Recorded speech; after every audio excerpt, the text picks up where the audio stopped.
Welcome, everybody, to the KQ Show, Episode 6, Instructional Guide for Your Listening Pleasure.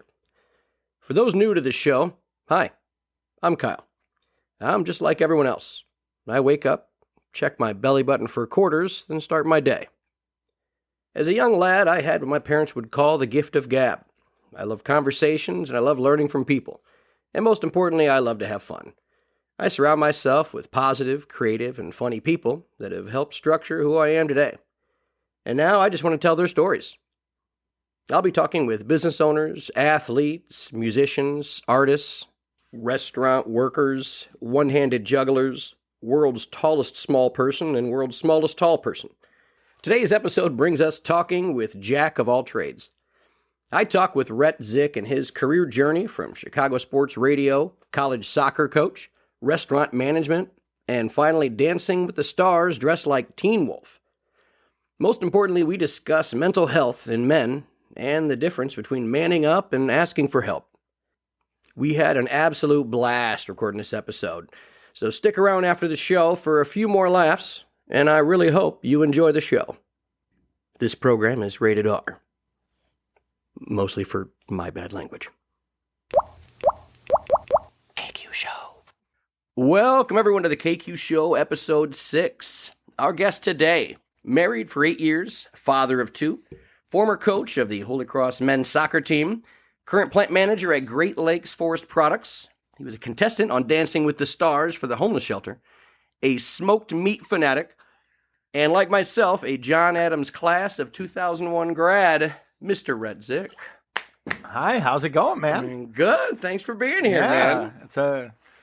This is gonna go off the rails, man. Oh, immediately, right away. I'm like, wait, no, save it. Yeah, I know. Yeah, we've been talking for about a half hour, and we probably are a half hour of content even before. So yeah, man, it's good. It's good to see you. It's good to catch up. So, man, the last time I've seen you, before, I don't think you had a girlfriend, a fiance, a wife, or kids. Yeah, so that's a big journey, man. So yeah, lots happened in 10 years. Yeah, so. I was coaching Holy Cross, and then during that time I met and started dating my wife, and then got engaged, and kind of then the ball starts rolling, man. And you had 10 years ago when the last time we did see each other, if you'd have told me 10 years from now, I'd be like, there's no way this is where I'm at. In a minivan at your place. Yeah, I'm driving a minivan. My wife fucking hates it. Actually, that's part of the allure of being married. Like, she hates it, and I could get rid of it right now. I could totally get rid of it, but I drive it anyway. But it's functional. No, it's not fun. It's a minivan. It's a Honda Odyssey. No, it's functional. Just the automatic door close feature itself. It's gorgeous. It really, lights up the driveway. Yeah. So you had mentioned because I was talking about radio and that. So. Because I remember because I did radio in high school, and I remember when you graduated, you had started. So you got into radio in college? No, I got into it after, actually.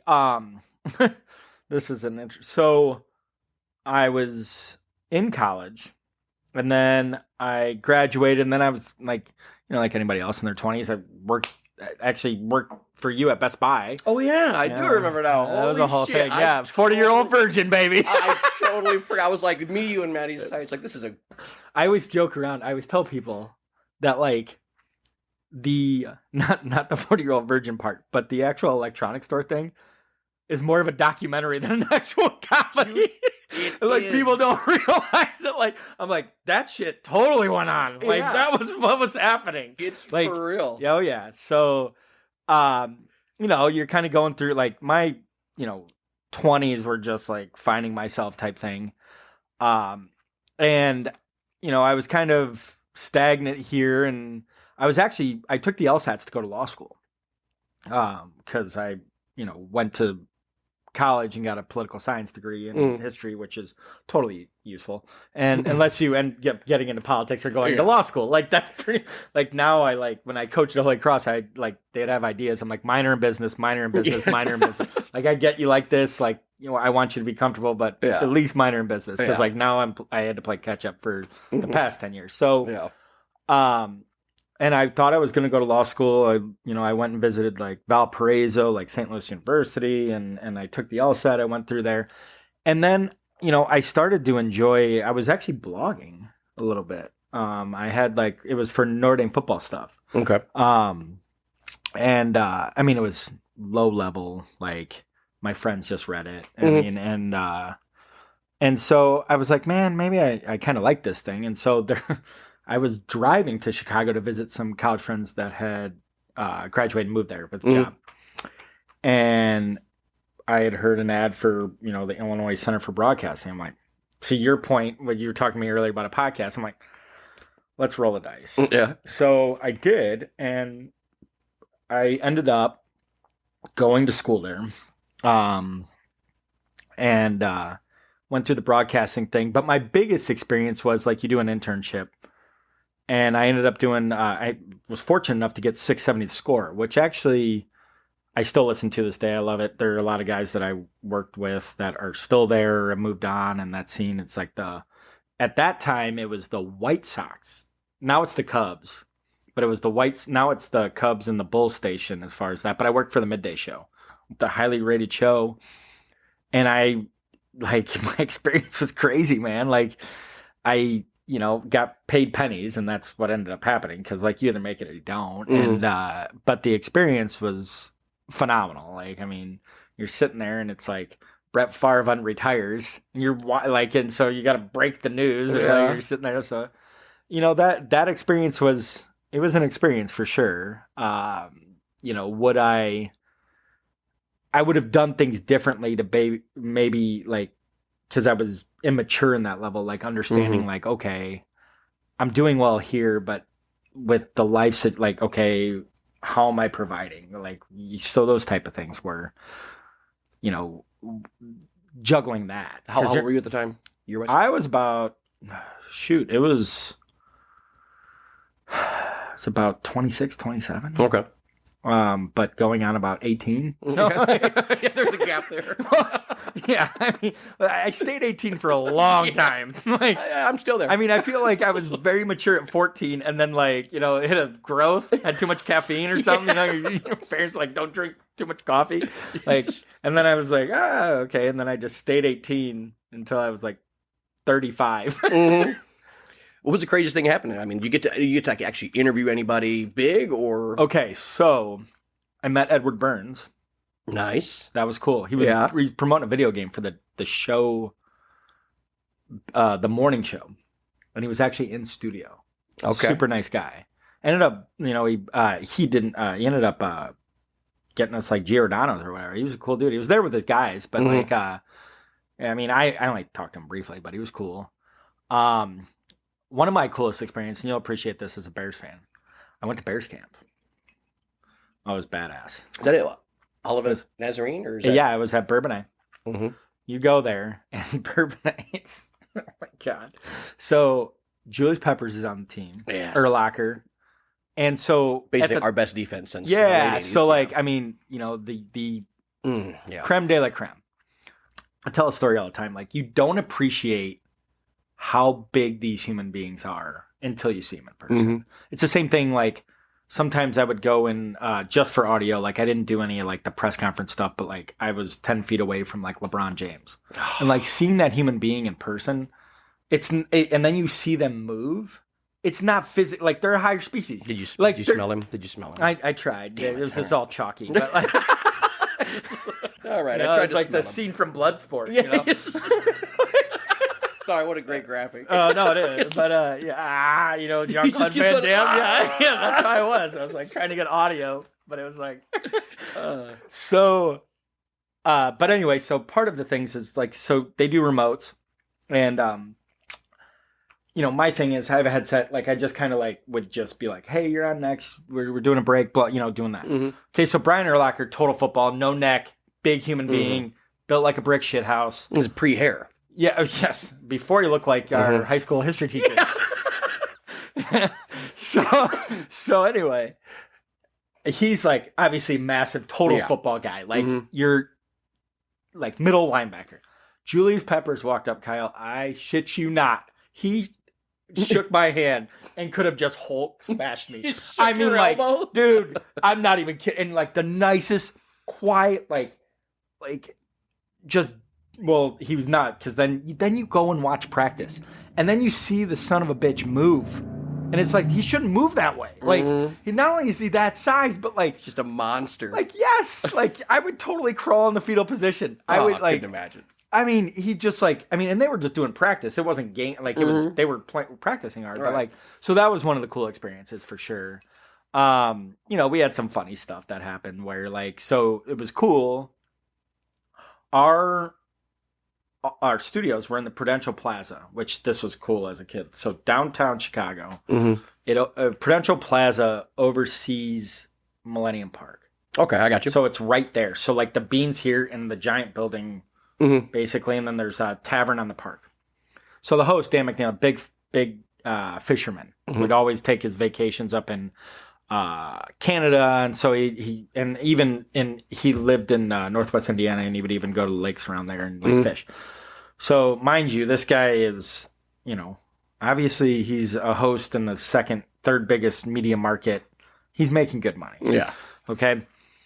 And he decides, he's like, and he was a totally nice guy. He caught this fish, and he caught a bunch of them, and he like filleted them, and it was like, hey, we'll just call, I can't remember the guy's name, but whoever the GM was at Tavern in the Park, we'll have him fry him up, and we'll get him for lunch. Well, he didn't bring a cooler.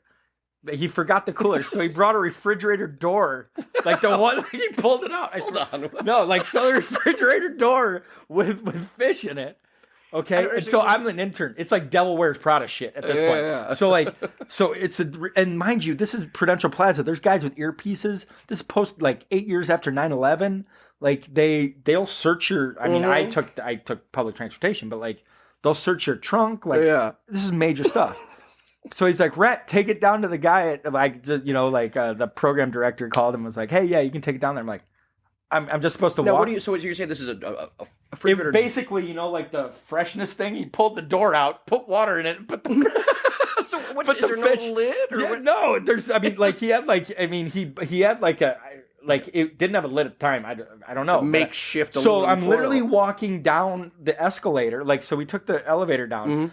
Like, there's security guards everywhere. I'm literally holding it. The program director is like leading the way.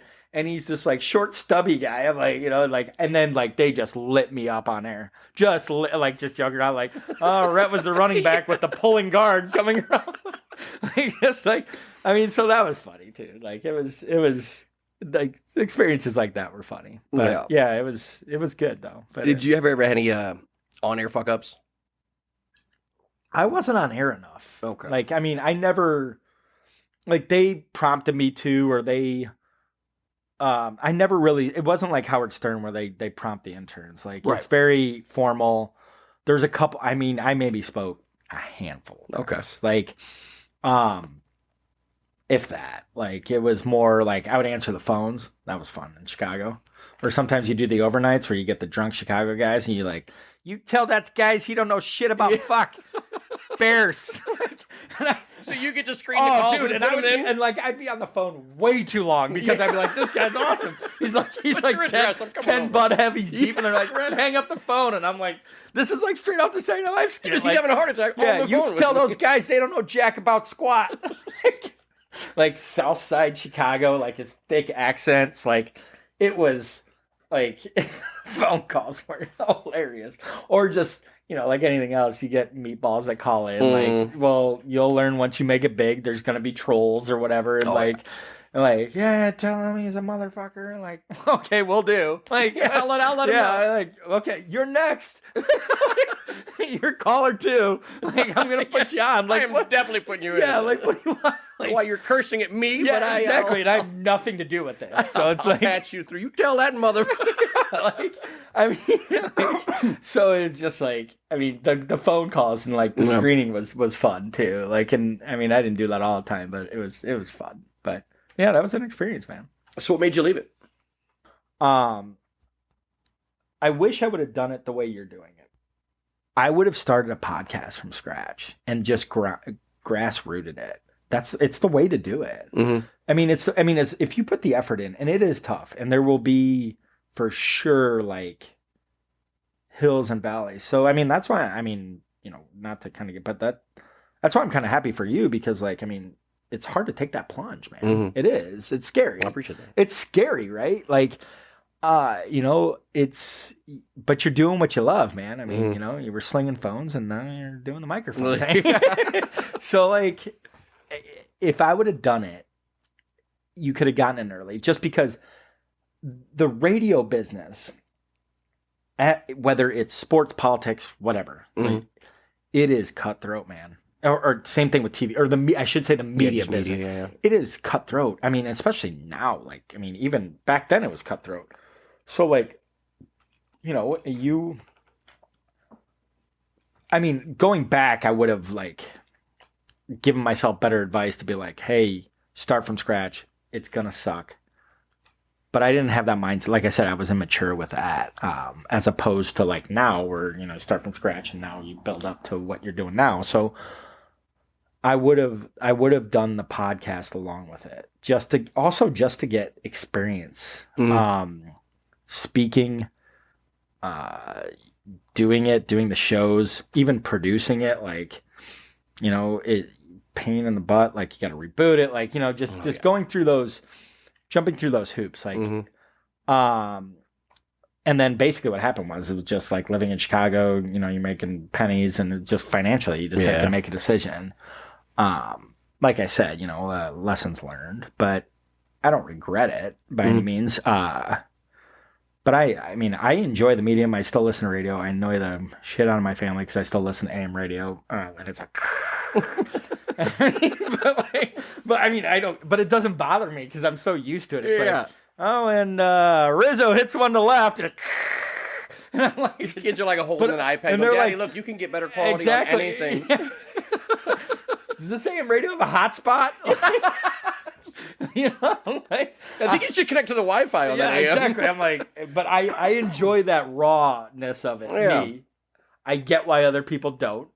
But you know, I do enjoy radio, you know, or the media or even podcasting of that. So, but yeah. So what was your transition? And you say you went from, so you were living in Chicago. Yeah. And so then I came back and I actually got back into soccer. So I was into soccer, obviously. I played collegiately, and then obviously I coached high school. My first high school gig was actually at Clay. I was the JV coach, and then I became the head coach at Elkhart Memorial. And then I got out of it, and then that's when I thought I was going to law school and stuff like that. And then I don't know, I was just kind of looking for the next thing to do, and I got a phone call from a couple of people. They were like, hey, you're looking to maybe get back into coaching. And then it kind of led to Holy Cross. And like, that situation was, I still was able to, like, I can coach soccer. I can do it now.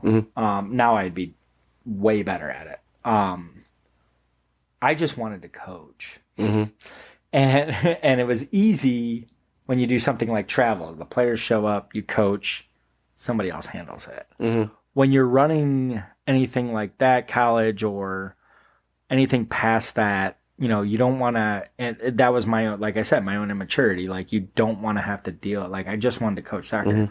Like, yeah, let's pick out the jerseys, but I don't want to have to sit here and go and pick them up and like, but that's what needed to happen. And so that's where, like I said, like, I needed to earn, you know, pay my dues there and do those things. And like, that's where I struggled with that because like I was ready to coach that level soccer wise. Like, I mean, the team improved, things happened. You know, they won like 0 games in 4 years. We started out, we won 4 of our first 6. So like, no, I mean but then the next step, like, okay, so organizationally, but I didn't, like, you're running a business there. So you weren't kind of prepared. Like, you were I didn't know how to run a business. Yeah, like, you were prepared to coach, but not run I could coach them up. I could prepare them to play any team that was on our schedule, whether we lost or not, but they were prepared.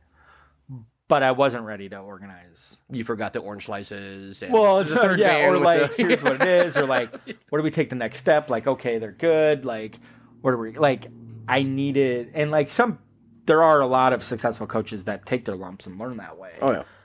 I just, like I said, it was maturity, and then also I just didn't, I think I had drawn out the soccer long enough. I mean, I enjoy it. I like watching it. But I'm not like what I was at 21 about it. I'm just not. I enjoy it. I still play indoor in the old man, a bunch of actually old Adams guys and and it's fun. It's over 30 soccer zone. So like there's a certain speed level. You don't have to worry about hitting. Yeah, our goal is not trying to excel. It's not to die. You take off, run, do it, man.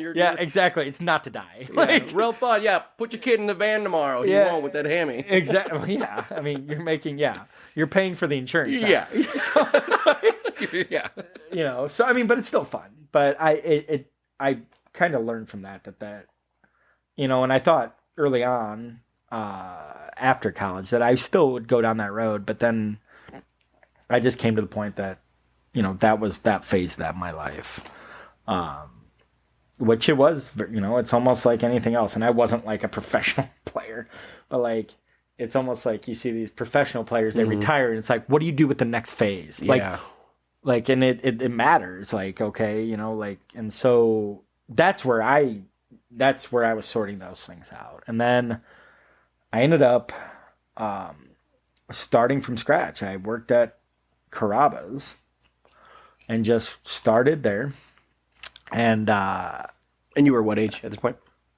I was 28, 29. Okay. So I just started, and I told myself that was where I kind of I'm going to start and I'm going to work my way through this. And so I would bartend and serve just to start, with the idea that I would become a manager. And then I became the manager, and that was a lesson of hard knocks.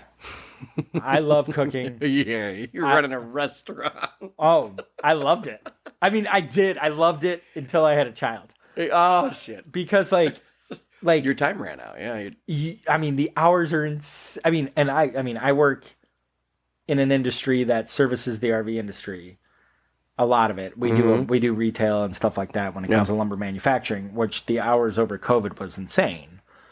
But the restaurant is these peaks and valleys, and okay, so it's insane on a Friday night, and then 10 o'clock hits and nobody's there. It's but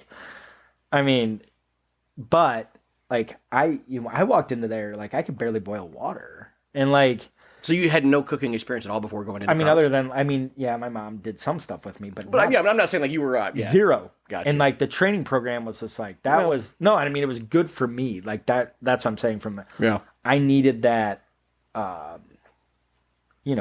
leveling. I had the work ethic, so that was where it was at. I had the work ethic. I was I'm going to do this. And man, I actually had a good boss who was I consider a mentor, and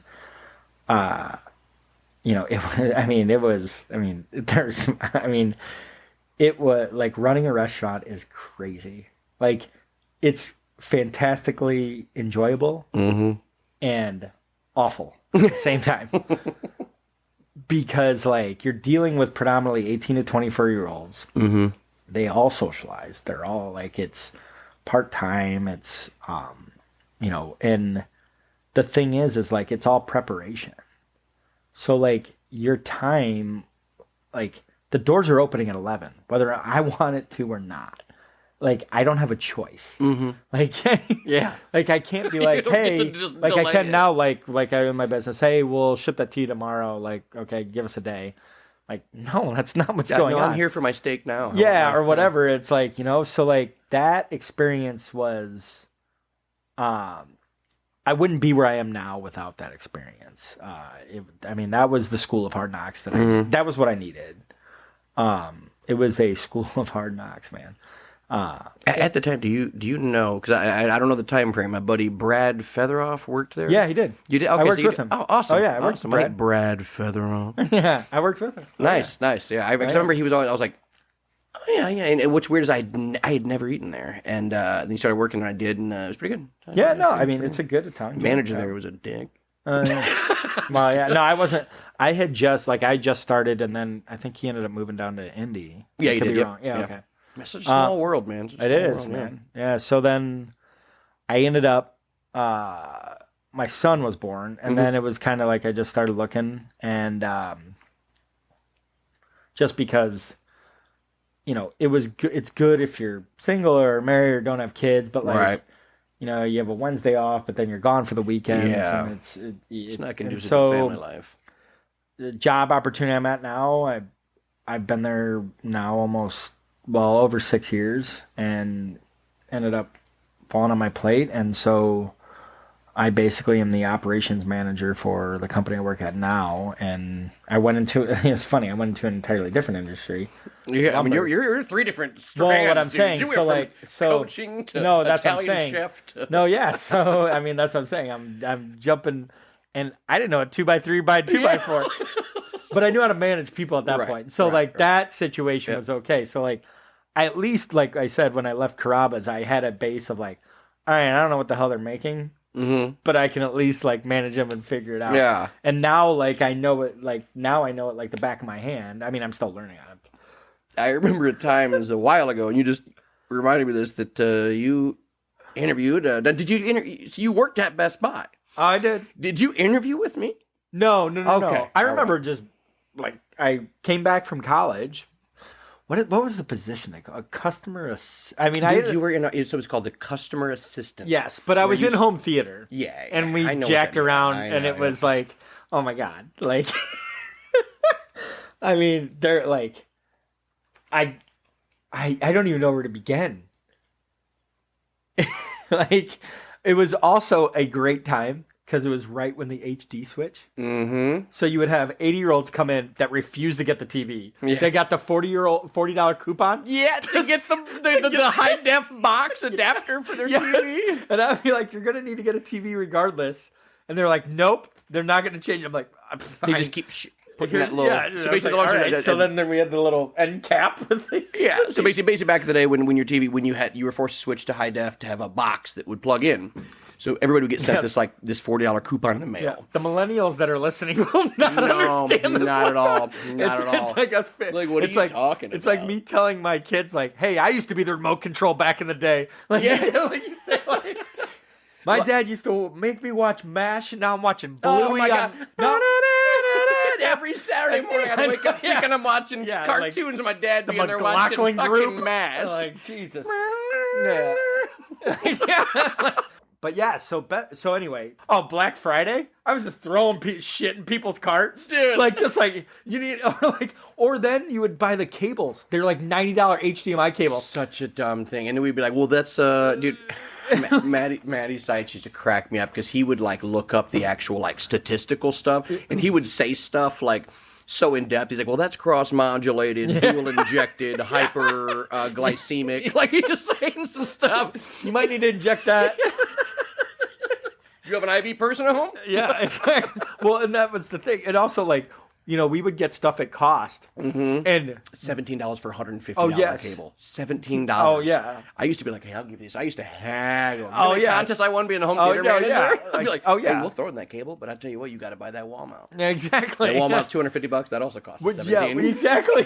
That one up there. Like, yeah, the Geek Squad installed that fucking mount up there, dude. It was $400. What it costs is like $90 at cost. This is my third TV, my first TV. $5,000, got an accommodation for $2,500, a 52-inch Sharp. Oh, It lasted like 8 years. Awesome. My next TV, I was like, "Damn, man, I paid $1,500 for last one. The next one, $400." Yeah, I know. And it was 7 inches bigger. No, I know. Like, I go through here, I'm like, man, I might get a new TV. They have a deal on it. It's Every Black Friday, I have like TVs next to room. Oh no!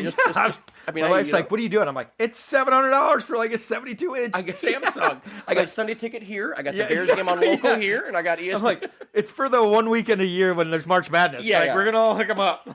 Like Clint's house. Where Yeah, like exactly. That's like the whole thing. Yeah.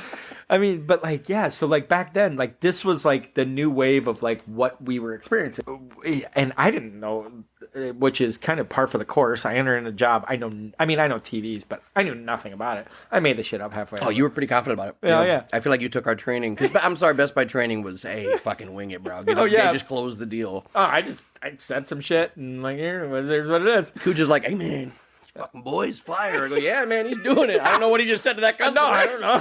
I don't know if he sold it right, but we'll let customer service handle that later. I'd be like, one of my biggest things was like, I'm not on commission. Dude, you say that, and like, be like, "Oh, yeah." Yeah, I'm like, but I'm gonna go down to Wings during my break and come half cocked back and sell some more TVs. on the mic. Dude. You would cuss all the time. so much. Fucking, you would start. No, fucking. Or no, like, who was it, Marcus? I was like, shit. I got in trouble, actually. You started so many conversations with a curse word. I was like, shit, what is it? Like, and I'm thinking I'm not holding the button. Like, but I'm totally. You're thinking out loud, fuck me, ass. What was it? Yeah, like, but I have the button open. And then there was one, Marcus was answering phones. Yep. And, we would call him randomly and like mess with him.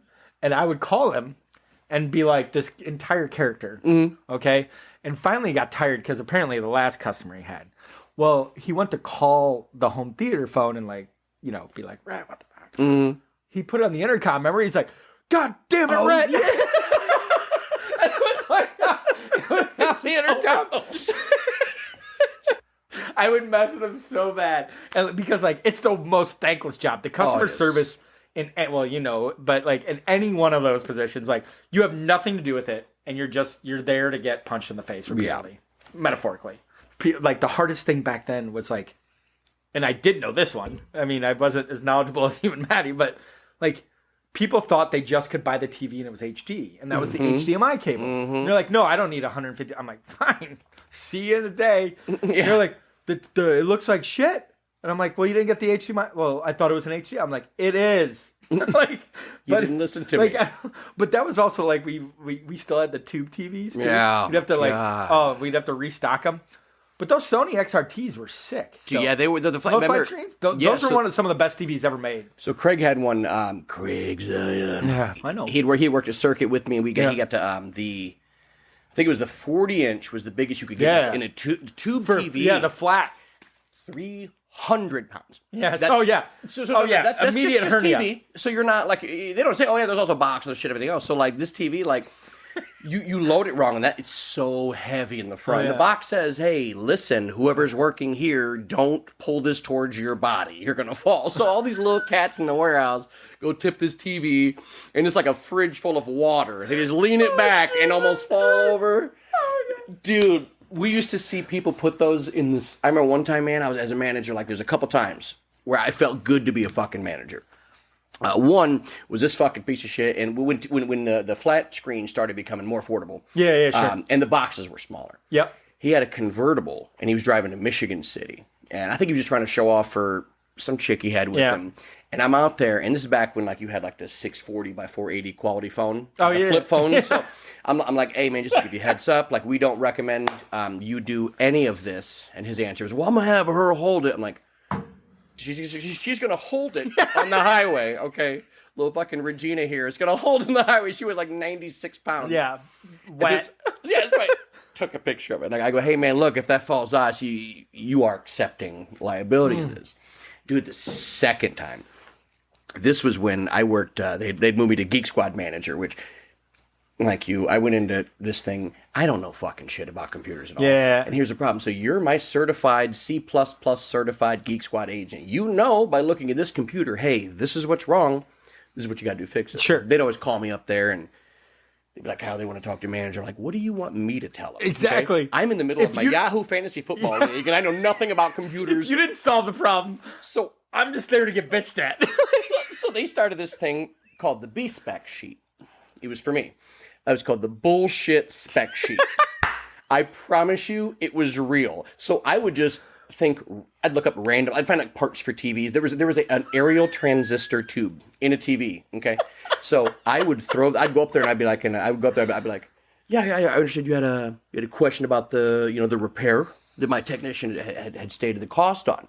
Why do I got to pay $300? I'm like, you have cross modulation through both your aerial transistor tubes. So for you to think that one diametric chamber is going to be fine, you're not. You have cross modulation through this entire thing.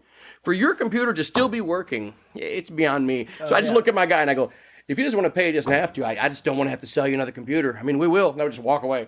I would just look at, they have it typed up with shit. They say these random things. Oh, no. I tell my wife this all the time when we used to play like the meow game. Dude, we skewed it beyond that. We went from meow to curse word. Oh, no, yeah. So, but you used to do that in home theater. Yep. Like, the refresh rate on the blue chip casino. He's like, oh yeah, I saw that, you know? It started at Circuit City because we got so bored. Circuit City was for real 40-year-old fucking virgin. Yeah. I would just throw in words. There's only two. You can't drop fuck and you can't drop the P word. No, Those two things people hear, but everything else, I would just sub it. Be like, well, look, little dick bitch, here's what you're looking for on both sides. If you double up, and I would just throw shit in there. But like, well, look, a titty slap. What you're looking for on both sides, dick, is what you got to focus on. I would throw shit in there, dude. We did. Yeah, we just got away with. Oh no, yeah. What I learned a lot from about the building a relationship with customers was one of the first things that I learned. Like in sales, like I had been selling since I was like 12. Like just anything I could. I was flipping cards, comics. I was renting out. Sure. My dad's porns. Yeah. Well, it was a lucrative business, man. You know what? I'm sure. Until he caught me. I had too many out at one time. Well, yeah. And they weren't rewound. Oh, dude, I'm so fucking glad you brought that up. So literally, my uncle had passed, and when he passed, we got a bunch of his stuff, and there was this box of like all sealed, like not sealed, but like a box. All of them were just like recorded, and there was XXX written on it. What, like Debbie Does Dallas shit? No, like he must have been just recording it off TV. So he recorded it, and he like you watch like the Dirty Channel. Oh yeah, way like, back in the day, like the Skinamax, like the worse. It was like so it was legit. He was, whatever. So whatever. Not like staying up and like just like pirating Skinamax. Slaps, yeah, where you're not really seeing anything. Yeah. They have tape on. I was 12, and this was a hardcore 70s porn penetration. This was so I got to point. My dad had always had Playboys. Sure. And seeing a naked girl at 9, 10, it was normal because he actually had a whole collection, and so did my grandpa. Well, man, I was like 12, and we got this box of porns, and I started watching them, and I was like, damn, this is crazy. Then I started talking to everybody else that was 12. Like, you have porn? There was no internet. Okay, there's no Googling. No, literally. So you had to work for it. I'd be like, hey. You give me $10, you have 5 days. I give you 5 back when it's rewound. Okay? Yeah. Because I don't have time to be in my dad's, exactly. Rewinding his tapes. We weren't that money level with the rewinder, that some people had. So, dude, the funniest fucking day. So I ran out of like blank tapes to write. So basically, I would run it out to you, and I'd grab one of our tapes and put XXX to fill it up. Well, I ran out, so like shit. So what do I do? Being 12, I grabbed Dick Tracy off of our VHS rack. And I'm thinking, if all XXX videos, like, I'm not, because basically my thing was, man, if my dad does want to, what if he finds his box? He goes, oh, maybe he wants to watch one or whatever. I thought two things. I thought if he did want to look at porn, he maybe would be too embarrassed to tell me. So like, cool. Sure. So maybe that's going to save me. The other thing was, there's all these XX. Why would somebody pick Dick Tracy? So, my dad. Wait, did you keep it as Dick Tracy, or did you put an XXX tape over it? No, I had to just take it. No, because I couldn't. You just had to fill the slot. No different than like putting water and vodka, like where you I was like, because if I covered up the Dick, I know no other tapes in my existence in the house. Or else I have an empty spot. So I go, fuck, I got to pick something. Yeah. If I put, like, I don't know, Homeward Bound or something, my dad would be like, what the fuck? So I thought in my mind, in my mind, Dick was a bad word. So I put Dick Tracy. So I'm sitting there one day, he goes, hey, Kyle, I got to talk to you. I'm like, shit. Yeah. I was kind of a bad kid. So I was out of the bag. I was 12, so I was always fucking up at school or something. And he goes, where's the tapes? Oh, and I was like, like the wrestling ones? What are you getting at here? Yeah, what do you mean? He goes, let me tell you something. I found some of your uncle's old videos. And right away, instantly inside my brain, I go, fuck, I'm sweating, crying. I'm like, oh, yeah? How were those videos? He goes, so I opened the box and I took a movie out. I'm going, please don't say Dick Tracy. Please don't say Dick Tracy. At least if he put a XXX movie and it was just blank, that was some of the blank tapes. Exactly. He goes, I was watching Dick Tracy. And I'm still scared. But then I was like, oh my. But then I'm thinking, man, on the flip side, like, think if you are a father and, like, you think, oh, man, wifey's out of town. I'm going to pop porn in. Sitting there watching Dick Tracy for 37 minutes. With Madonna? Yeah. And he goes, where are the tapes? I go, I was always accepting. If I did something bad, I was like, damn it, I'm going to get my ass beat. Cool. Yeah, awesome. exactly. I think when I turned 15, you learn how to flex your butt cheeks. That was a great day. You're like, yeah, you ain't spanking no more. Like 13, 40, whatever. So I go, well, I'm renting them out. He goes, what what? I charge them 10, and then if they bring it back, not rewind, I don't give them 5. But if they rewind it, I give them 5 back. He's like, and he kind of looked at me, concerned and angry, like, happy a little, like, yeah, exactly. A little you're bit running a business, a little bit of a exactly. proud, a little sparkle. Yeah, I saw a little sparkle. Yeah, you're running a business. And then he goes, I want all the tapes back. I pull like a sheet. I'm like, so I had to wrote it down. I go, well, Jacob has 2 and 3. Dick Tracy won't be back until next week. I can try to. There's no calling anybody. It was like people in school. I'm in there hustling. You know, like I gotta wait. Yeah, I'm like, hey, he's got 3 more days here. He's got 2 more days. I'm like, Rhett, I can't unless you bring me a blank tape. I can't be swapping it out. My dad's got Dick Tracy on cue. And he goes. At the end, he goes, how much have you been making on this? You know, and I did the math. I just showed him the totals and everything else. He's like, I can't. You know what? I'm not even gonna. He couldn't even finish his sentence. And I was so scared. I'm like, do I clench my butt cheeks? What is going on? And he just left through him, and I didn't hear anything else. Like I didn't hear anything else for like a while. And I was like, I remember my mom going, he didn't yell at you because he was proud of you. He didn't want to tell you. He goes, you were running a business, and he didn't know how to yell at you. Yeah, exactly. And because he was like, I can't discipline him because he's learning really good stuff, and I don't know where he got it from. But it was the funniest shit ever. I planned everything out. I was even if he puts Dick Tracy in, will he? And sure enough, he did. And it was the first time my dad goes, I knew you'd be in sales or business. Yeah, right there. Yeah.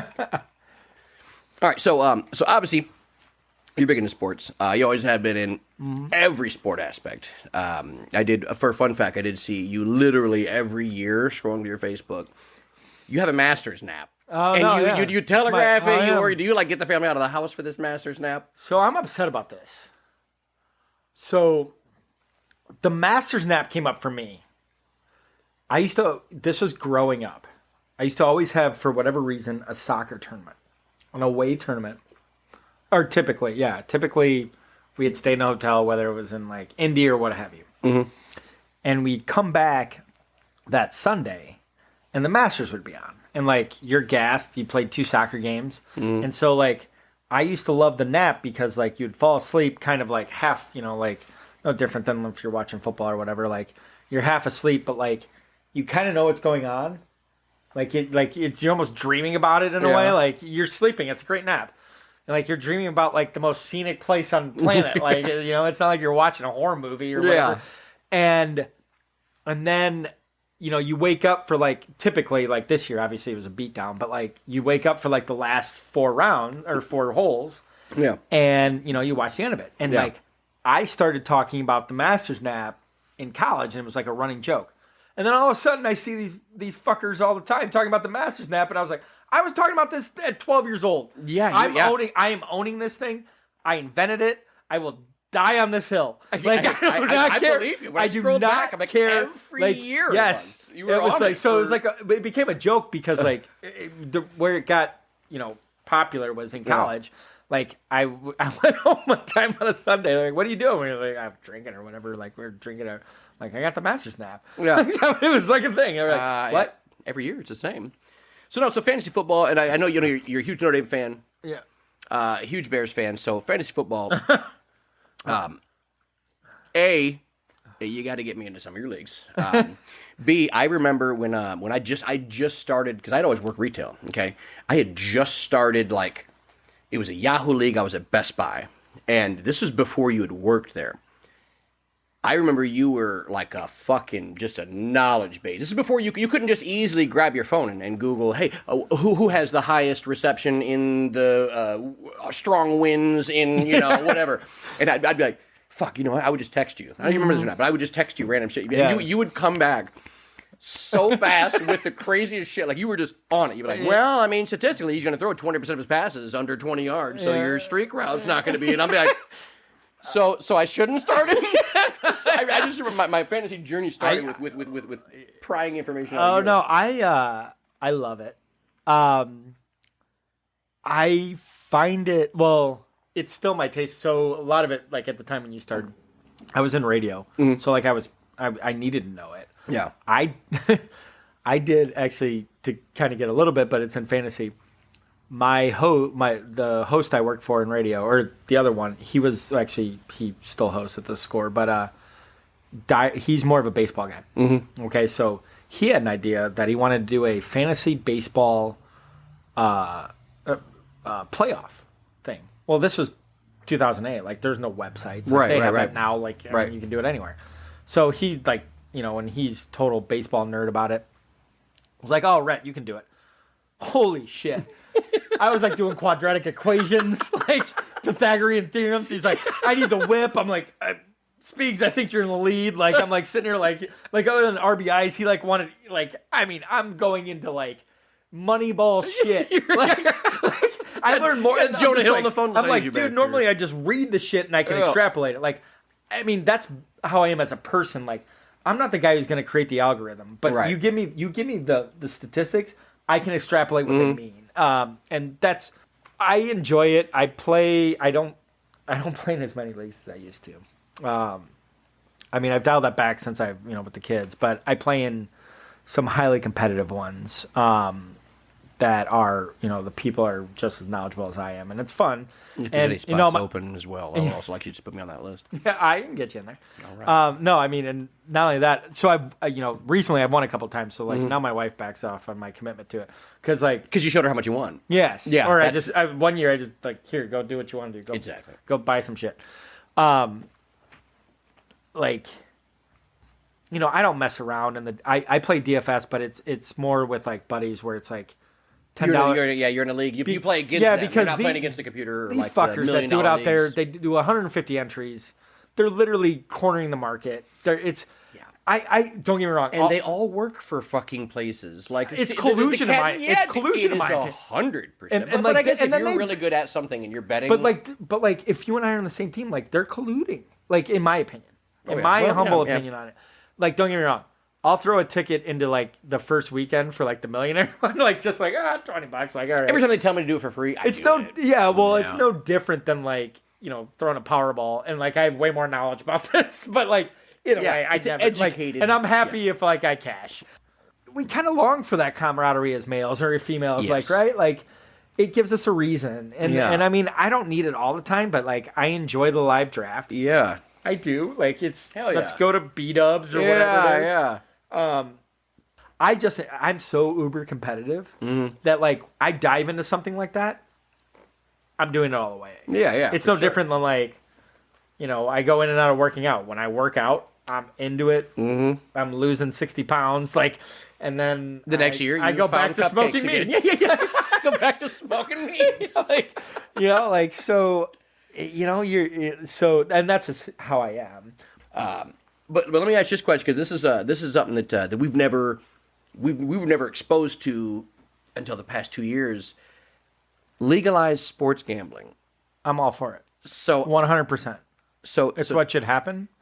Free America, in my humble opinion. Because the money that's gone in is bananas. But I mean, you've done it? Oh, yeah. What's your experience? What do you like and dislike about it? So I use typically one app. Like, I don't, if it would have been 25-year-old Rhett, but then again, I have more money now than I did at 25, but like, I would have done I would have gotten into it like almost fantasy football in a way where, meaning like, you're lion hunting, you're doing this, but like gambling's no different than marketing. It's a market. Okay, so it's just like, it's actually like during COVID, a lot of those guys became day traders because it's the same concept. Yeah, it's the same concept, right? So like, when it comes to like, for instance, something like football, the market's so efficient on the lines, so efficient. Now you do props, like because they can't keep track of all.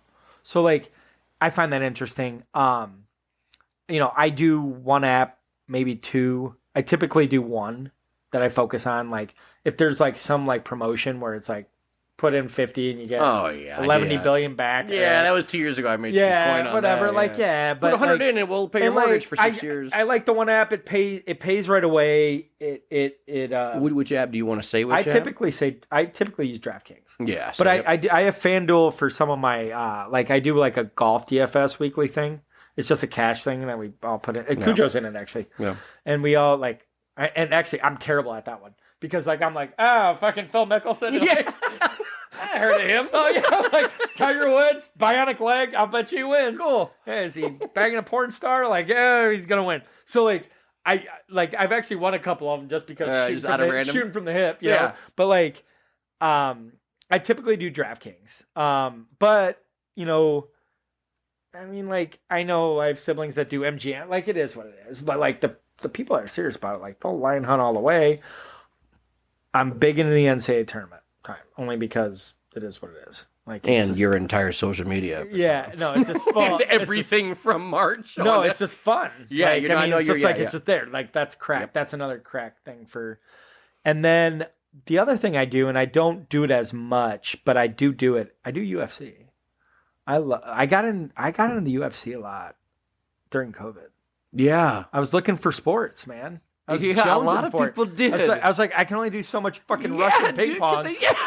Russian ping. That was your backup. Well, no, people were wrangling on it. I'm like, God damn, Igor's beating Vladimir by like 20. Did I just see somebody wrestling a bear? Like, what the hell? Like, but like, so it was. There's a lot of money in that. I used to be big into the UFC. Oh yeah, it first came out. And then I kind of got away from it for whatever. I don't even know why, to be honest with you. But I just kind of got away from it. And then probably because McGregor and Ronda lost in the same night. Yeah, I just started watching again because they figured out a way to get through COVID and be able to And so it was on Saturday nights, and I was like, all right, well, it's better than nothing. And then I just started kind of wagering on that a little bit, and I'm not great on it. Yeah. But I hang in there. Like, it's walking around money, right? Yeah. Like, I'm not sitting here trying to... You're not wagering like your bank savings. Like, hey, babe, I'm going to put 10 grand on this. No, it's all like, basically, I just keep rolling it over. Just keep it in there and never take it out. So like, and then if it's like a pay-per-view, I'll buy it and have some people over or whatever. But like, if you'd have told me 5 years ago that was the case, I probably wouldn't. But I love it. I really enjoy it. That's a weird thing that I'm getting into, or that not weird, but like I got you. Weird for me. Yeah. But I enjoy it, and I dabble in I typically, to your point, I'm NFL too. Like and I think most casual sports fans are. Yeah. Because it's easy. It's one day a week. Yeah. And like, you can focus in on a Sunday morning and, all right, here's what it is. Yeah. You win. It's like going to the casino. It is, yes.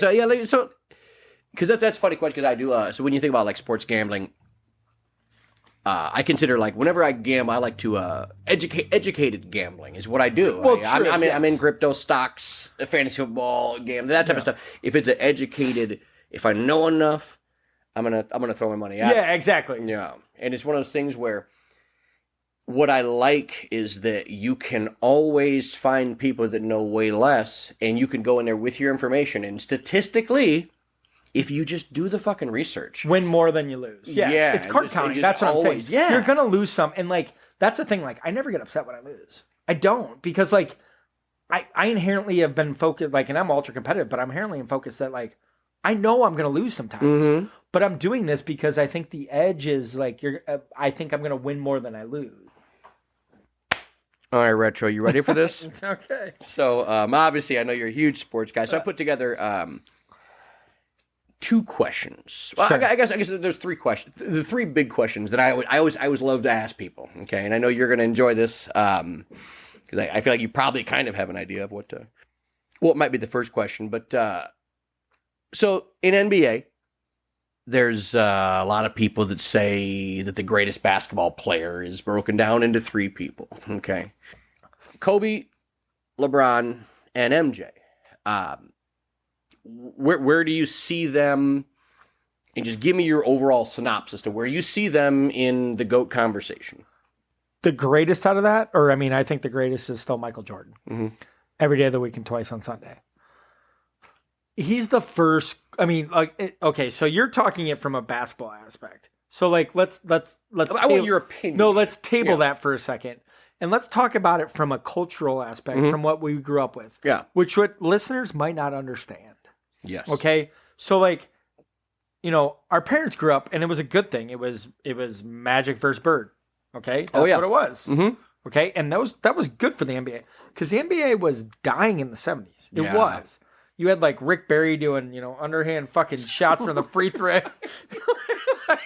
I'll throw out some other names. He was 95%. So why are we arguing? I know. He was 95%. I mean, you don't have any balls, but you also have to look at it. You could put Jordan in any era, in my opinion, and the dude I'm talking prime Jordan. Like, you take 28-year-old Jordan and you put him in 2022. It's like, actually, one of the best documentaries I've ever seen, sports documentaries, is the Dream Team one. You ever watch that one? So many times. So seriously, you like that better than the Air Up There? Yeah, oh yeah. Well, you give me Kevin Bacon and Akeem Olajuwon. I mean, no, not the movie, not the. Oh. I thought I love it. It's the greatest movie ever. Yeah. I thought you're right. That is a Kevin Bacon movie. You should have. Yeah, no. In Africa, he's playing in Uganda. You didn't like that Jordan documentary? He's dropping like mid-range jumpers in like some Uganda village through a basket. Yeah. Oh, shit. And then he has to go go pick fish or whatever. Anyway, so what I gathered, I mean, like, other than on that Dream Team thing, you have all alpha males, an entire team of them: Barkley, Bird, Johnson, David Robinson, Karl Malone. Everyone knew who the fucking big dog was. That allure of Michael Jordan. He had an aura about him. Yes. Man. He was everything for us, man. Yes. And we go to space. Yeah. Yeah, man. I fucking loves space. Yeah, they were advertising jeans. Just stop advertising jeans. I'll buy like a Charlotte Hornets hat. Yeah. Just tell them you have Charlotte Hornets gear. Yeah. No, but anyway, to go back to your original question, I think I would view it this way. For me, and yes, there's probably inherent bias in here, but I don't think I'm off the farm here. Michael Jordan's the best ever. I would put LeBron second, and I would put Kobe third. And it would be close, though, with Kobe and LeBron. Mm-hmm. You could talk me into the other, but like, if I'm answering the question honestly, that's what it would be. It'll be interesting to see the next generation. All right, so sports question number 2. Okay. This is a fun one. It might take you a minute to think about it, but sure. Because when I wrote it, I said, "Damn, that's a heated question." So, what's the most unbreakable sports record? Probably Belichick or Tom's rings. Like, yeah, let me delete that. That's my answer. Yep, Tom Brady's Super Bowl. For me, Tom Brady, he's an All-American quarterback. I don't ever see it. It's funny because, like I said, he played for the fucking Patriots. Like, he's not playing like for a polarizing team. Mm-hmm. He was so good that he made a team polarizing. Like, that's insane to me. Like, that's insane. Like, you watch the Man in the Arena? I've seen some of it. It's good because I like to hear Tom talk now when he doesn't have to be under the umbrella of Belichick. Because, you obviously were kind of censored a little bit when you're under the Belichick. Well, yeah, you knew your place. Right. Yes. And you're not going to ever say anything under, which is a great regime. I mean, I think they did well. Obviously, they did well. Broke every record. But okay. If you could be the best at any one professional sport, what would it be and why? It'd be NFL football. Okay. Bar none. I think quarterback. I think quarterback's the hardest position in any sport. Period. Yeah, I mean, that's my gut reaction to your question. Yeah. As a soccer player. I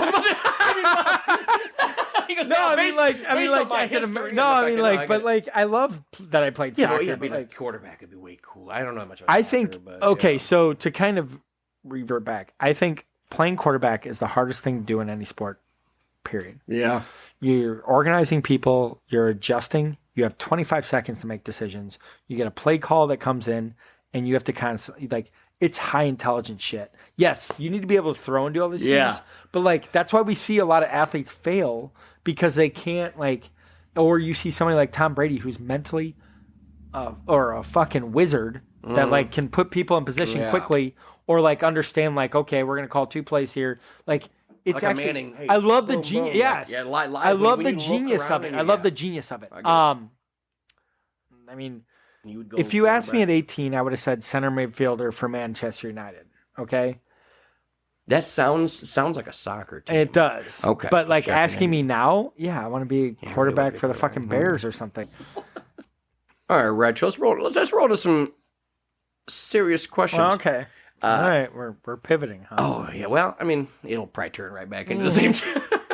Told you it's gonna go off the rails. So, being I'm almost 40. I'll be 40 next February. Somebody asked me this question, and I thought it was a weird question. And they asked me, and if they would ask me this now, my answer would be different. But are you happy? And if so, why? Yes. Yeah, to your point, I mean, I think that question is answered differently throughout our lives, right? Whether that's, whether it's job related or family related or, relationship related, but I'm married happily married. Yeah, honey, I'm happily married. Well, he took a long pause. Yeah. No, easy. He goes, No, I mean, like, she's the anchor of the family, but like, to 2 great kids, and I have a good job, and like, I think you got to gain perspective when you answer that question, right?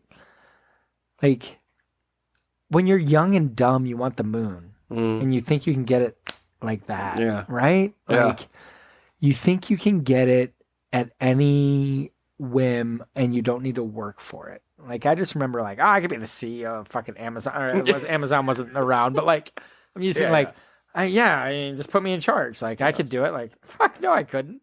Like, there's no way. Like, I mean, like, I'm more confident of like being able to run some sort of like. If you, I don't think I could be the CEO of Amazon, but like, I mean, but like, I think like I could run a company. I do. Like, I mean, but we've earned our way into those things. Yeah. But happiness is like, that's a very good question, right? Like, how are you defining it? Like,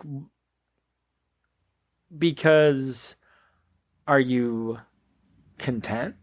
Because some people think they're happy, but they're really content. Sometimes there is happiness in content. Well, exactly. That's what I'm saying. So like, stability. Like it's like defining success, right? Yeah. Like it's a huge onion you got to unpeel, right? There were times where I was very unhappy, or depressed, like, but I'm happy now for sure. Are you? Oh yeah. Yeah. I mean, well, so everybody says, they always say, if you're doing what you love, you never work a day. No in your shit. life. Like, everybody's got the 3 a.m. bumper sticker and the right. slogans and the cliches. Yeah, I agree with you 100%. I get it. That's easier said than done, right? Oh yeah, and it was until I did leave. When I left Timo, I realized it was something that I wanted to spend time on myself, and it was weird that I don't think I was really ever happy as a store manager. Like, I feel like I was busy. I was busy, and I was getting a good paycheck. And then the one thing that I never had was, because I've been in retail leadership for 20 years, retail for like 23, is I never had free time. So some people say, idle hands are like the devil's playground. Sure. And when I left T-Mobile, like I mentioned earlier, I was really worried. I was like, man, what if, because I love alcohol. I was like, man, what if I just have all the free time in the world to not have a phone, not have anybody calling me from work? I was afraid I'd start drinking. Yeah, living my own filth. Right, exactly. Yeah, well, there was a time I didn't ever change. Well, exactly. I didn't change the pajama pants, but that was because I had never got to weird. wear The water bill was really low. Didn't shower once. It was very strange. Very strange. My water bill was $14. But no, so I started getting hobbies, man. A lot of stuff. I started just diving into shit that I was like, hey, what am I going to do that I don't have free time for? And then I started diving into those things, and then it's real. But like when we're doing, I'm doing doing podcasts, a lot of people said, "Hey man, you should do it. It's your niche, and you hear that type of stuff, but it doesn't sink in because I'm still, going through the rat race of retail or whatever it is. Sure. And I remember the first time I had done the podcast, episode 1, and I posted it, and it was the Wednesday I posted it. I had like just abundance of people just telling me like good. It was people that I knew, so there's probably some bias to it, but it was people that wouldn't ever have congratulated me on a lot of different things, but they came with support for this, and I was like, damn, I'm doing something right to spark pure something. Appreciation, right? And I remember it was after I posted, it was like the next day I looked at how many views, and I was like it was a feeling of it's almost like euphoria, you know what I'm saying? Like whatever I had did, like fucking risk it all, I just fucking do it, Hey, spend the money, do what you gotta do, just fucking do it, just do it. If it's gonna fail, it's gonna fail. Exactly. I'm okay with failure because you learn a lot. Well, from it. shit or get off the pot type of situation. Right. I mean, you learn way more from a failure than not. And I was expecting, man, maybe people like, oh, it's weird, we didn't really like it, I wasn't expecting over thousands of people separately that I didn't even know to download this shit. So sure.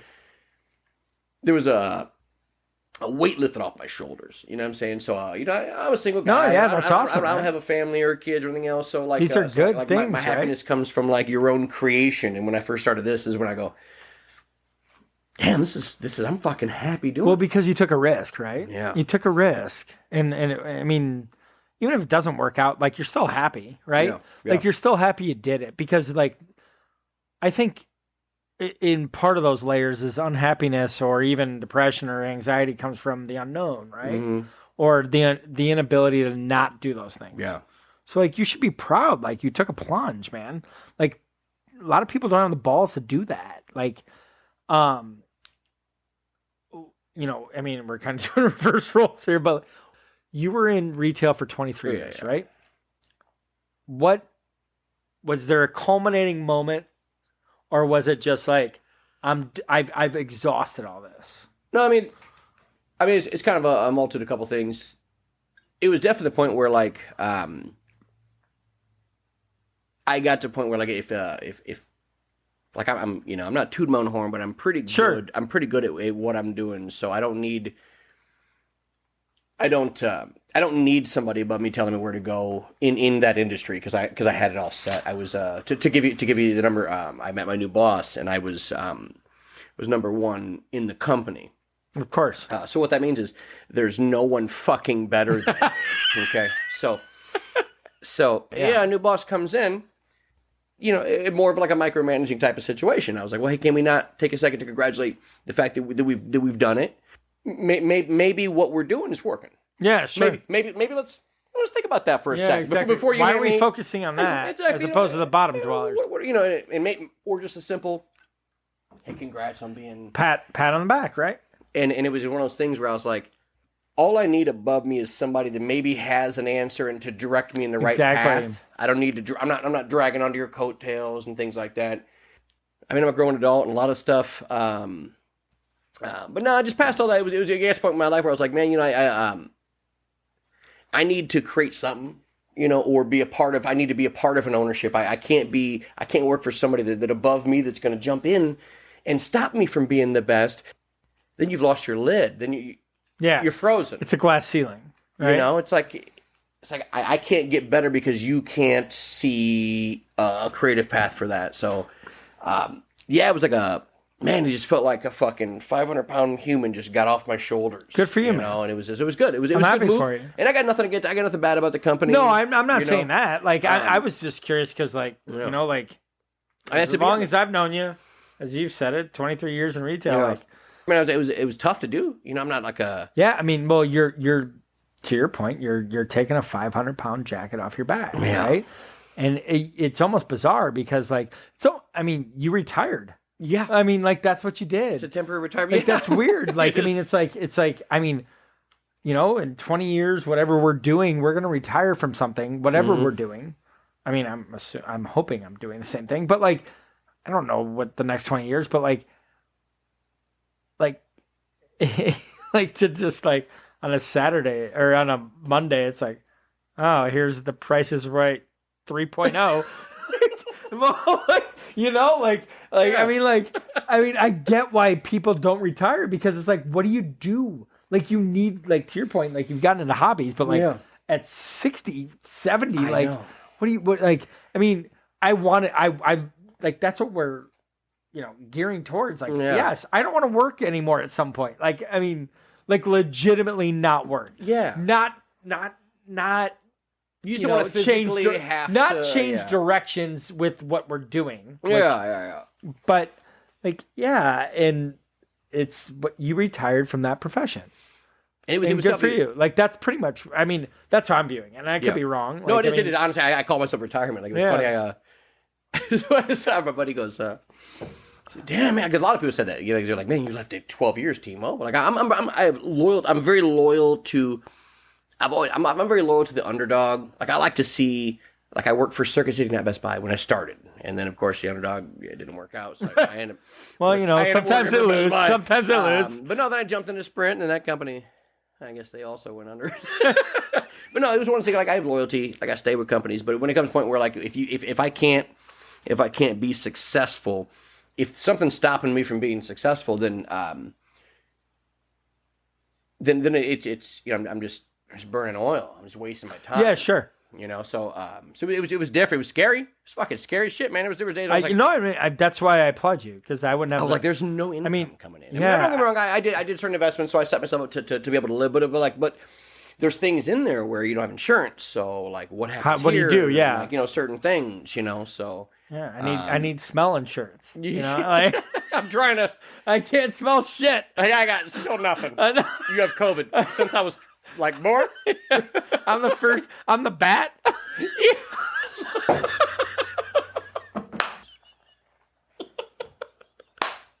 Yeah, we're.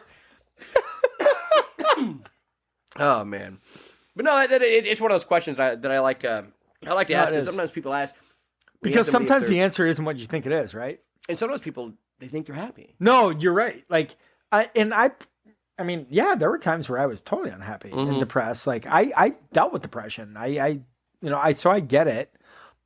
It's not like, that's why I'm saying it's a layered question, right? Because like, how you define happiness and how I define it, and like, no different than success. Right. Like, that's how, I mean, I think that it's layers, and this is Rhett's TED Talk. But like, anyway, like, I like it. No, meaning like, you have a custodian that's totally happy. They're doing their thing. They're going to go clean the toilets at the high school. They're going to do their thing. They're going to go home. They live a good life. They pay their bills, and they're totally happy. And then you have somebody who makes $650K a year that will stab themselves in the throat tomorrow. Yeah. So like, that's what I'm saying, where it's layered, where meaning like, yes, money does matter. And I don't care what anybody says. Like, it matters to a certain degree of what lifestyle you want to live, and it makes things easier, right? Because a lot of stress comes financially. Right. I can't pay. I want to fix my fireplace. I want to get new couches. I want wood flooring. Like, those things matter to like, I want to create my happiness, right? But like, if you're content, and like, and it took me a while to figure that out, like, and like that, I think that comes with anybody with age. And there are some people that don't come to those terms. Like, right? Like, I don't think, like, I don't think it's a class thing. It's not. It's not. Like, some people view it that way, though. Some people view it, and I get it, to where like, hey, it's easier for you to say you're happy because you make X amount of money. Because you can solve any problem with a button. Yes. Those things matter, because like, what you're saying is like, hey man, I'm eating bologna sandwich with whatever. I grew up with this. But then also, I would say that it also motivates some of those people to then get to be like, hey man, and like, not be mad about it. My parents did everything to provide everything for me, and I want to be able to provide everything. And I, you know, like, to the next step, like, like how you define it, like, because we could all define it differently.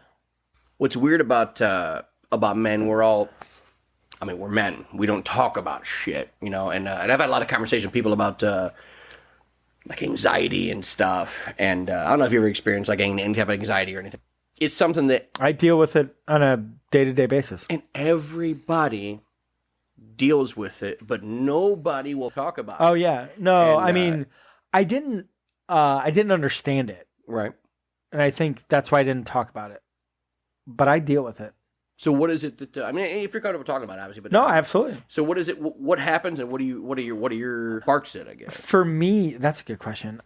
I think therapy is a thing that's something that our generation and the generation past that doesn't deal with.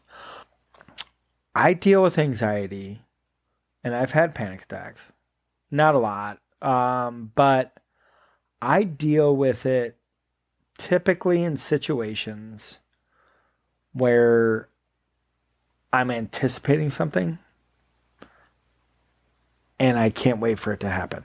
Just excitement. On some levels. Yeah, that's good. Which is that's also good. a definition of anxiety. Yes. Is also an excitement. Or just like they talk about it. Or like we talked about, well, I don't know if this is off air, but like Sundays going into Monday for work. The Sunday scaries, right? Oh, yeah. Right? Like, I mean, that happens to me. Not all the time. Mm-hmm. And I don't even know what triggers why it doesn't. And it does. I will say that. Probably because the Bears lost Sunday night. Yeah, or the I'm still dealing with the fucking Notre Dame loss. Yeah. But like, yeah,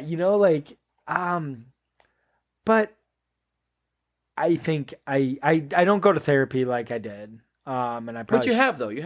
Yeah, Okay. but I did There's it. a lot of things people don't want to admit. Oh no, but like I in my opinion, I think people should have regular therapists, and like Yeah. I almost If you break your leg, you go to a professional to fix it, right? Yes. If your brain's broke, why would you? Yeah, that's what I'm saying. Yeah, So like yeah. I think mental illness is a real thing. Yeah, 100%. Yeah. I think it matters, and I think like how people deal with it. And I think we should all, to your point, we should probably all go to a therapist regularly, right?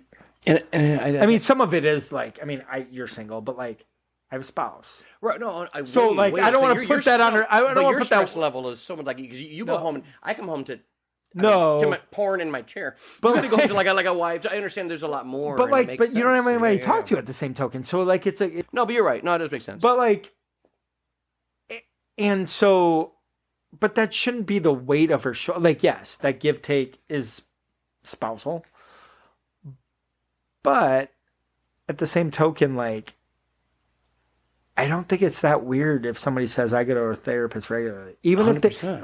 if they say like I don't have problems with anything. I've been to therapy and it was really good for me, and anxiety is a real thing. It really is. Like, now to your point, like I haven't been able to tackle like I deal with the Sunday night things, but not all the time. So I don't know. Like sometimes it's like, I don't Just even have random. anything on Monday. Like, yeah. But I've had a couple of full-fledged, like Tony Soprano style panic attacks. So what do you mean? So what did you go through? Oh, I didn't hit Well, my no, head I'm or not comparing anything. it, but But like, I woke up at like 2 a.m. and like. So what is it? What happened? What was your emotion? What did you go through? I feel like a lot of people go through this that don't know what it is. Or So maybe they can't like describe I it. would like for me, and like to your point, it is different. I would wake up at like 2, 3 a.m, couldn't get back to sleep, and almost felt like I was having a heart attack, but I wasn't. I knew like I never thought that I was dying or thought something. that I call an ambulance. Or No, something. like I got you. but I was having trouble breathing. And it was like the entire situation was like I need to sit up. I was sweating. I was having trouble composing myself. Like, and it wasn't like and to the people listening, it wasn't like a nightmare where you wake up and you're like sweaty and like, Right. all right, go splash some water on your face. Like, this is weird. It was very vivid. This was like, I'm heart palpitations. It feels like a heart attack. Yeah. I mean, I've never felt a heart attack, but I imagine what it would be. And that's what it felt like. And it woke me up and like, I couldn't fall asleep and like, and even like you get over it, but the next morning, like you're still like scared that it might happen again? No, or like you feel funky. Like, well, that might be part of it, but like you feel funky. Like you feel like, yeah, or like it's still lingering there because you never really, like you got over it, but you never dealt with it. Yeah. Like I got through it. Right. You fought through it. Yeah, like I'm okay, I'm functional, but like it's still in the pit of your stomach type thing. You know? And I think everybody has different ones for sure. Have you gone through it? So I had 2 panic attacks. I have in the past, but it was because I think I have some type of thing with Vicodin that makes something. I was in the middle of a haircut and I had to go to the bathroom, and I was when I say pouring sweat, I'm a very sweaty person. I'm always sweaty. Only reason I'm sweating now is because it's 59 degrees in my house. But I was sitting in a chair and I was like, something was wrong. Something was really off, and I ran to the bathroom. I was just standing in the bathroom. Everything was like turning into like a tunnel, and I couldn't really see everything. I remember that the bathroom had like a radiator, like a water heater or something. And I started reading. I started reading the directions of the fucking water heater. I go, something was so fucking off that I couldn't figure. I was lost. Like my heart was. I could feel my chest just fucking beating. Yeah, that's how I felt. It was so, and I couldn't, and everything was getting like a tunnel vision. I was like, man, this is the fucking scariest shit I've ever experienced in my life. And finally, like, splashed some water on my face, everything else. Then I told her I had to go outside to have a phone call, or whatever it was, and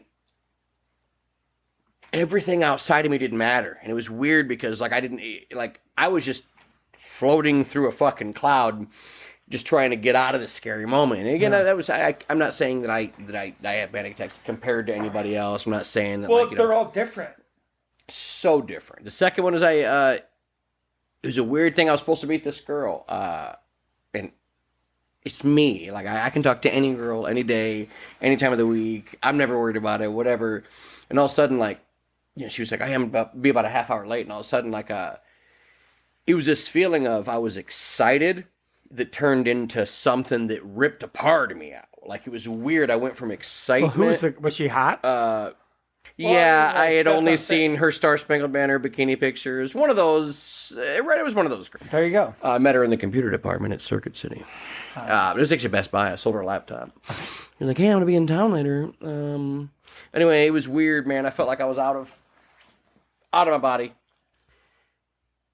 It was excitement. I was so excited that it turned into something weird and negative. And the only thing I've ever learned from that is every time I'm about to do this fucking podcast, like an hour before, like I start getting short of breath and everything. But I remember, I go, hey, I remember being a kid and being excited to go swim, to go bike, to go do shit. So I take that excitement, I try to focus it towards, I'm fucking excited because Rhett's about to come here. We're about to fucking talk for 3 hours, about to have a ball. And not only that, like, there's a lot of people out there that aren't. They're just starting to deal with it. Yeah. At the end of the day, that I'm not saying everybody, but a lot of dudes deal with a lot of mental shit they don't ever talk about. No, I know. Especially on the male side. Yeah. For sure. So we're going to talk about Adam stories? Oh, we're going to get there. You ready? I mean, is that what you really want to talk about? Well, I mean, my wife is, she's the only reason she wants me to do this podcast. Just because I'm like, you've been telling these stories, and she's like, those are all fake. Oh, no.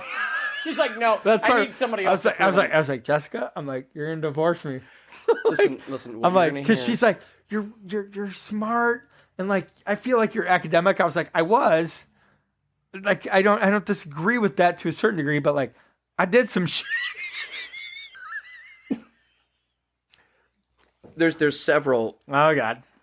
There's several stories. So and here's the last 30 minutes of the show. Dude, one of my favorite stories. And I hope that you remember the Miss Harris. Oh yeah, that's my favorite. This is so I had a lot of fun. Oh yeah, you were great at it. And so we had Miss Harris. Is she still alive? Not a chance. No, there's no way. 97 when we were in 2001. So. Yeah, I hope, in my mind, I hope she's still there. I know, yeah, I know. I hope her maybe. There's no way, right? I don't think she would have outlasted Betty White. I don't know. There was an age gap. She was. She came in and it's like the chick from the Poltergeist. Dude, she came in and I remember because she had been a sub for like a long time at Adams, and she was a very very older lady, and huge dick That's for my doing all favorite of this. story. Yeah. So she starts asking questions, and it's dead quiet in the room. I go. I know, it's my Miss favorite. Harris? And she goes. She looks around. She didn't know what it meant. She looked at the ceiling. And she didn't get it Like the first time. Jesus Christ. She looked up like Jesus was going. She didn't get it the first time. She goes, well, that must have been something else. I go, Miss Harris? Yes? I go, could you come down to the office, please? She goes all the way down there. There's no speakers. There's no speakers at all in the ceiling. There's no intercom system. There never has been. Oh, dude, I forgot about this story. Dude, and she comes back and she comes wandering in. I don't know what happened. 1, 2, Miss Harris. Everyone lost it, man. dude. Oh, I was pissing myself just because. Being 17 was the goods. Oh God, dude.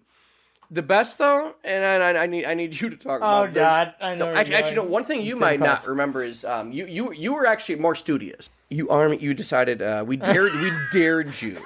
We dared. And this is something that I was like, man, is Rhett about to really do this? I mean, this is something I go. You are. I was sober too. I go. Yeah. Well, I would hope so. We were 16. Well, I mean, like I'm just saying, like this is a moment. Like dude, you go. I bet you one arm crawl over there to that couch. And why did she have a couch in her? I don't for know. For the record. Well, yes, And I was trying to, and I would have gotten there. But then you slammed your knee on the desk. into the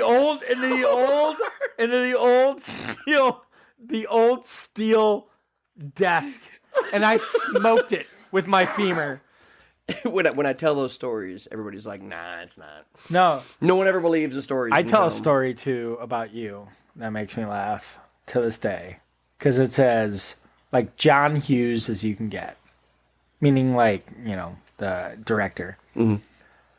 We were in Fewick class, and you brought the universal remote in, and it's bar none one of the funniest things I've ever seen in my life. That dude went through 4 TVs. Dude. So anyway, we were jackasses. But I mean, Kyle brings in a universal remote. And we were watching a video. I don't even know what it was. Who cares? It doesn't even matter. But back then, TVs weren't on posted up, mounted on the classroom. It was this audio visual thing they were rolled in, strapped to the cart. Yeah, tube TVs with if you were back in our day, it had a VCR with a DVD player. The VCR it's a big DVD deal. combo. Yes, they called it. Yeah, they got it at Best Buy. Kyle sold it to him.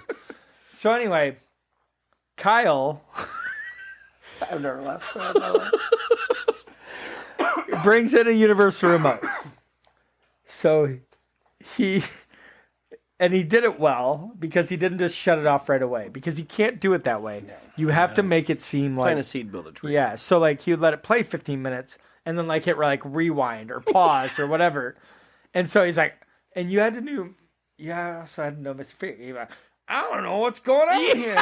That's and he was nasally, I don't know what's in. He's shaking the figure this out. And so he took the tape out and he took the tape out, put it back in, and then Kyle would let it play and then do it again. And then he shoved the TV out, brought another one in. Kyle fucked with that one, same way. And he's like, I don't know what's going on. And then he shoved that one out. Bro, I don't even know how many audio visuals. You hear, once he got a new cart, we were fucking dying every time. I had my head in my arms. I couldn't look him in the face. I've never laughed so hard in my life. It was one of the funniest things I've ever seen in my life. So the last thing I want to do is, I have a lot of people, they're just now pregnant. What's the biggest thing you learned about being a parent? Wow. The biggest thing, wow. You don't know shit. The biggest scare of your life is closing the door when you leave the hospital, or closing the door. I drove 15 miles an hour home. You don't know shit. None of us do.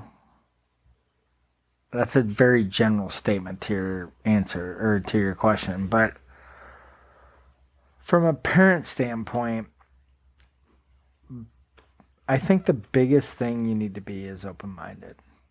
So, like, for instance, like, I kind of touch on it, like, oh, your kids are playing soccer, you know? Like, I'm like, no, I mean, my daughter is. Like, I don't give a shit. Like, like if he's playing the fucking clarinet, like, you need to do something. You need to do something. Like, have an extracurricular activity. Like, you need that. But at the same token, like, be open-minded. Because you just don't know what you're going to get. You don't know it. Like, my son and daughter are very similar. They're related. They're siblings, but they're fucking totally two different human beings to deal with. Yeah. You know, they just are. I mean, and I love them for it. But, you know, what was the second question? Like, it's all unique. You're just going to keep dealing with it as you go. Mm-hmm. And it's going to be circumstantial. Like, I think consistency matters. I think consistency in how you, like, okay, you're going to bed at 9 o'clock. And it matters. Like, that's, like, I used to get pissed at my parents. But, like, I get it. Like, and you're waking up at 7. And you're going to school. And you're going to study. And I'm not asking you to be the best student. But, like, you're going to do your work. So, I think consistency... But that matters in management, right? Okay, I assume my assumption is that if you were a great manager, you could probably do similar things. It's the same, but like I couldn't. I'm not saying it's the same because trust me, I would much rather just go negotiate with my 5-year-old daughter. And you'll fail miserably. Yeah, exactly. Kyle, you're the best salesperson I've ever met in my life. She will fucking not gonna close a deal on a 5-year-old. Destroy you. Like, own the entire conversation, and next thing you know, you're getting fucking Cheerios that you didn't want to get. You're just giving her a checkbook. No, yes, exactly. Right. Like, here's a fucking stick cheese. I don't even know what stick cheese is, but I feel like this is it. Just like, take it. Oh, you will think you own every part of the conversation with getting destroyed by a 5-year-old. Can't really hate on that. And yet laugh at it at the same time, but yet be annoyed by it. Yes. No, I mean, parenthood is a fantastic thing. Yeah. It's also very difficult. It is. It's stressful. It's full-time, like a separate full-time. It's stressful in this fact, like, I'm not good at it. I just work at it. Like, my wife is natural at it. Like, she just is good at it. I just, you know, I feel like I'm also, like, would be better... Like, I work at being a parent when they're 5 and 7. Mm-hmm. But I'm going to be a better parent when they're 11 and 12. Yeah. I just will be. Like, I it just does. Mm-hmm. Like, I was a better, like, we went, like, full circle. I was a better coach for 10 and 12-year-olds than I was at 5. Yeah. Just based on how my mind works. So, to answer your question. Good shit, man. Well, good shit. Well, shit, man. Hey, you know, anything you want people to look into for you or donate into a cause, you know? Anything you want people to help, you know? Anything I can do. I did do Dancing with the Stars, and we generated a ton of money. Did you win, by the way? I put contestant. The fuck. I can't fucking dance. Like, I mean, like, I don't, like, my wife always jokes around. She's like, I don't know how you're good at soccer. You can just suck at a lot of. You're like the most not like I'm like clumsy around the house, just knocking shit over. No, yeah, she's like you're not like graceful, but like when I watch you on the soccer field, like you're just doing this. I'm like I don't know. You're right. Like I don't have an argument. I don't know. But like so I dressed up as Teen Wolf. Nice. So I did a Teen Wolf theme, and I wore a white tuxedo. I did the prom theme, and I was terrible. But it was awesome. Was it like a team thing? Oh no! Well, I mean, the poor professional dancer. She was professional. You were just okay. So is that what happened then? They brought. So the way it works is like I don't know how that. so you get volunteer, and then you get paired up with a professional dancer, and like then you meet them in the beginning and you pick a dance. And like the weekend before, I was like talking to my wife, I was trying to figure this out, and Teen Wolf happened to like play. My son was watching Netflix, and then Teen Wolf was on, and then like he goes into prom and he has the white tux, and I was like, I think that might be one of them. And she was like, and my wife was all for it. I was like, okay, well then we're fucking doing this. So then I rented a white tux, like how he does. Yeah. And then I got the headdress, and I wore it, and I sweated like a fucking hostage.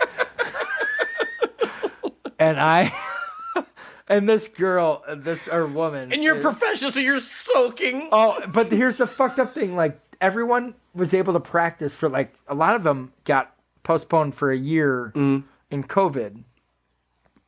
Got postponed. So, like, they practiced for, like, a year and a half. I got 3 months. And I'm got a year over you. And, like, I'm like, you know, it's like, at this point, I might as well dry hump you. Like, I'm, like, terrible at it. Like, I mean, it was like I said, it was like she's spinning you. Adam's prom. I'm like, I get helicoptered by her. Like, Jesus Christ. And it was like, man, it was a blast though. I did it sober. Oh, you went straight sober? Well, it's not like I'm playing fucking soccer. Like, I can't. Wait, hold on. So you're more comfortable drinking and playing soccer? Yes, 100%. Because you're naturally good. Because yes. Yeah. Like I'm like, yeah, I'm like, I'm not doing this drunk. Or like, not drunk, but like. But even with the buzz, you're like 1, 2, like 17. Yes, and like it was fun though. It was a blast. Yeah. Well, good shit, man. So we're at the end, man. You know, anything? So I'd like to give you an opportunity, man. Anything you wanna? Anything? Any message you have for anybody before we head out? No, I'm good. I'm not gonna. I don't have a boilerplate type thing going on, but like, hey, I'm proud of you. Good for you, man. Thanks, man. This is more about you, man. Well, I appreciate that. You're taking the plunge. You know, and you're made to do this, so keep doing it.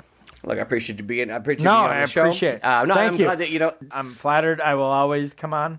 Oh yeah, man. So no, I appreciate it, man. We have to do another episode, and we'll talk about more shit. Oh hell yeah! Like honestly, like the amount of episodes that I have that are like I cut them down to an hour. I get so much extra. But yeah, no. Hey, listen, everybody. Appreciate everybody listening to the KQ show. You know, Rhett Zych, he's here making dreams come true. I hope everybody at least learned something or had a ball. Yeah, exactly. I would assume that there's been some good laughs. It's been great. Oh shit! All right, everybody. Hey, thanks again for listening to KQ show. Thanks, guys. Ham salad. Oh, that was fun, man. KQ show.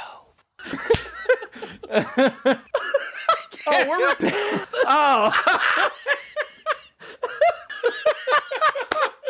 I can't smell shit. One so. Dude.